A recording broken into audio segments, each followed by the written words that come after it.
Alam nyo guys, gusto ko lang i-share sa inyo na nakakataba ng puso na kahit papaano ay nagiging effective ako para sa inyo. Sa totoo lang guys, kukunti lang talaga yung nanonood sa akin. Yung magkaroon lang ako ng 200 views tsaka 10 hearts, masayang masaya na ako nun. Obvious naman na small TikToker lang ako. Hindi katulad ng ibang influencer dyan ng mga sikat kung makabenta ay sobrang dami.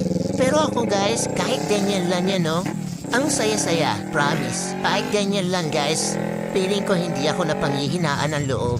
Kumbaga, tuloy-tuloy lang. Enjoy lang sa TikTok. Sana naman sa mga mahilig mag-check out dyan, sana lang ma-appreciate nyo din kami mga small TikToker na gumagawa ng mga original content. Hayaan nyo na yung mga influencer, mayayaman na yun. Yung tipong sila naka-iPhone 14. Yung mga video camera nila, gaganda.